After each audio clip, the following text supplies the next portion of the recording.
Yo, what up? What's happening? It's your boy.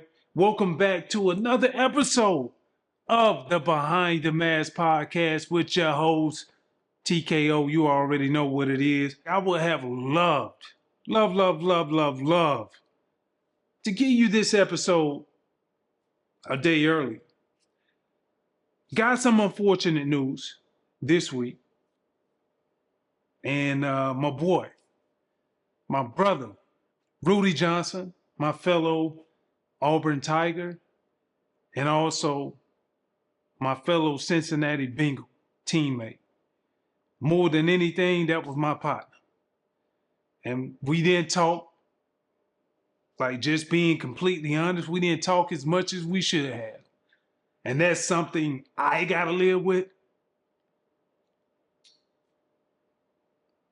But I wanna say this, I miss my boy. I never thought that at this point that I would have the strength to be able to come on and to talk about his passing. Gone way too early. Only 45 years old.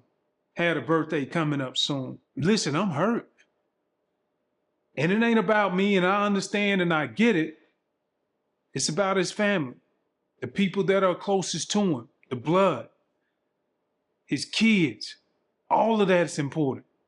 But I just wanted to take time out to acknowledge that. You know, it's important for me. I'm going to come back and revisit because I want to celebrate Rudy the way that he is supposed to be celebrated. And if you knew him, I would love for my celebration to really just speak that whenever you see it. So it's, you know, that's coming up soon. But more than anything, I just wanted to take time out and really talk about who the man that he was, that every day consistently, when he showed up or when I came around, he was always the same guy. And these are top things that just came so common. And his greeting was always the same to me. What up, player, player? What up, player, player? What up, my dog? What up, my dog? It was almost like he was on repeat. But that was part of knowing exactly what you're going to get out of Rudy. Ride or die. People use that term loosely, but that was him. And, you know, I got a lot of fond memories, but probably the biggest memory that I do have. And we made fun with this. And I appreciate Rudy for this, for buying into it. He came into the locker room one day, had on all black toboggan, hoodie. And he came into the locker room one day and we was like, I think it was Willie Anderson was like, damn, Rudy, man, you look just like Jeezy. And, you know, shortly after that, Thug Motivation came out. You know, he would play the song So Icy and act as if he was Jeezy. So to my partner, Jeezy, man, you know, we support each other. But I would say Rudi Johnson really, he embodied who you and him were. And he had fun with us calling him, okay, Jeezy coming in. But that was Rudy, though. He wanted to make sure everybody had a good time. You saw it the way that he saw it. It was always in a positive light. And Rudy was going to do what Rudy does. So I just want to make sure I acknowledge that good time because that's important. That's my dude. This next part, from a messaging standpoint, I really just want to talk to anybody who knows, or if you are dealing with mental depression or the stigma that comes behind of speaking to someone when you need help. I think number one is my first priority is I really want to talk to my NFL guys, man. Because oftentimes we've been playing a game that really makes us think that we're bulletproof. Me too. I raised my hand first. And by us playing this game and having so much success, what happens, we take that confidence and sometimes, rightfully or maybe wrongfully, that we really think that that's who we are on and off the field. But I really want to take this time to talk to my brothers to let us know, man, like we got to continue to destigmatize like what mental health is and what it and seeking help. Why I say that is because like I understand that we've been trained since we've been yay high to be the gladiators that we are. And my problem I have with that is sometimes or oftentimes we get caught up in believing that's who we really are. And that means when it's time to have that moment when we walk up to each other and I greet you, bro, how you doing, man? Versus just turning back and just saying, man, I'm good. Or you pre-programmed. That's what we do. I'm not going to come out because I don't want you to look at me as less than. I want to say to all my fellow brothers, my sisters out there, like everybody, man, it's okay. And I stand here before you today and I don't even know if I really understood this statement I'm about to say to you until I'm going through what I've been going through over the past 48 hours. It's okay to say that you're not okay.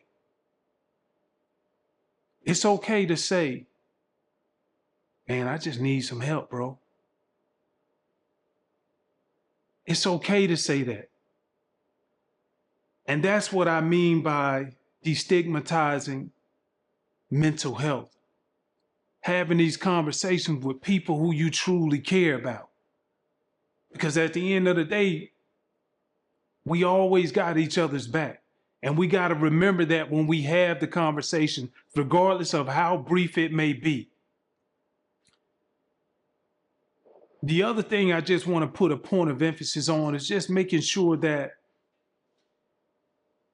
like we continue to promote open dialogue around all of this.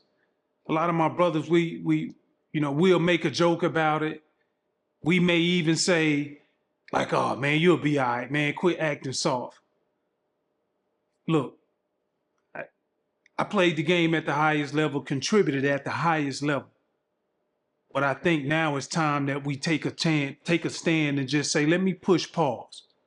If it sounds funny to me, chances are you got to take it as something serious and it is funny. And that means deep and digger into what the response that you got from the person that who you really care about. Very important. And I think more than anything, lastly, I would just say, man, let's continue to foster a community of people who actually give a shit about each other. And I'm talking about making sure when we in group text threads, if you haven't heard from somebody in that group text thread, make sure you reach out to them directly or even reach out to them on the group text thread. Something as simple. I say all of this to say, these are the things that I wish I would have done. I know there's no true ideal example of being perfect, but even though I know that, I still shoot for it.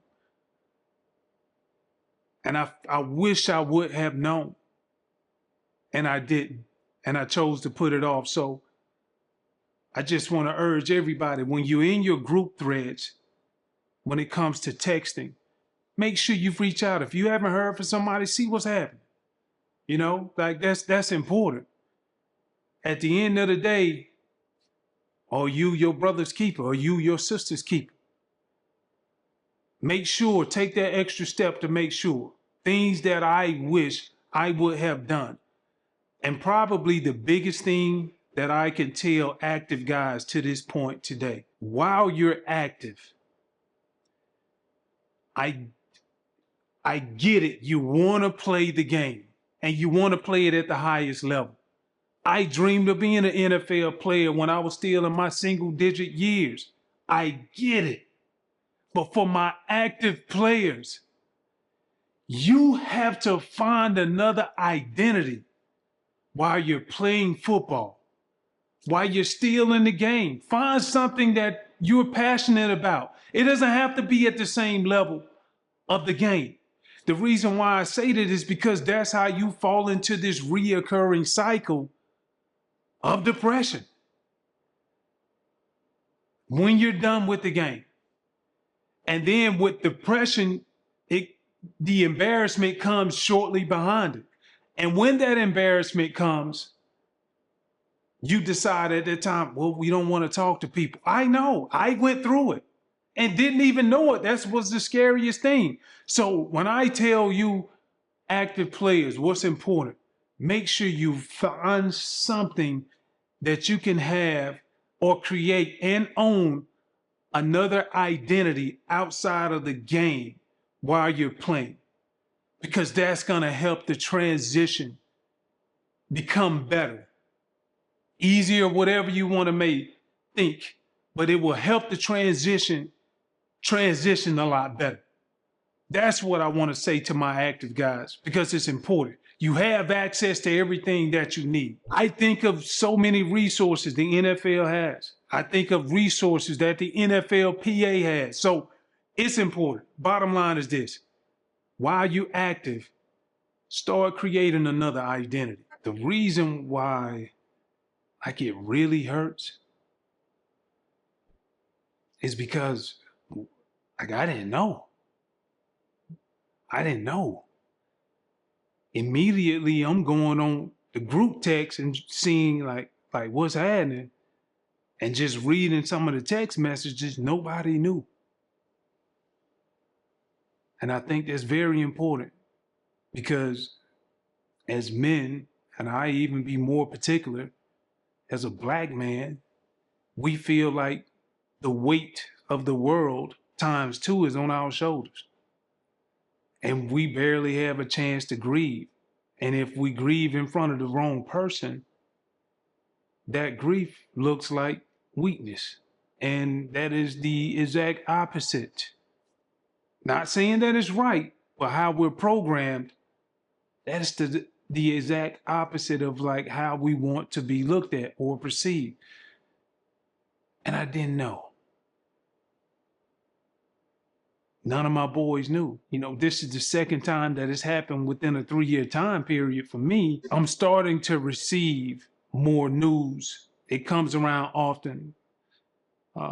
Fortunate enough, it wasn't necessarily death this time in particular that I'm talking about, but I'm talking about my partner, my business partner, Tutan Reyes, when he had to take time away from shooting because he was diagnosed with cancer. And so, you know, Tu is fine now, on the road to recovery. But I say that to say, like, you never do know when your day is called. And so while you're here, if you think about somebody, as Tu said, man, it requires nothing but maybe 20 seconds to pull out your phone and pop a text. Like, that's how easy it is. Because you never do know what somebody is going through. And so if that thought comes to your mind, listen, I would like to think that means much more than 20 seconds to you. You never do know what somebody else is going through. You can be a beacon of light to somebody, or somebody can be a beacon of light to you, but that'll never happen if we don't talk to each other. Be intentional about reaching out. That's what I want to say about my boy, my brother, Rudi Johnson. Love him to death. And the man that he was as a football player, everybody knows that. Everybody knows that. You can see that on YouTube. You can see it on whatever social media handle that you may have. But like, I'm gonna miss my brother. And I want to make sure that how I feel about Rudi Johnson, I want to make sure that comes through to you guys. Because Even though Rudy may not mean to you what he meant to me, but you have a Rudy in your life.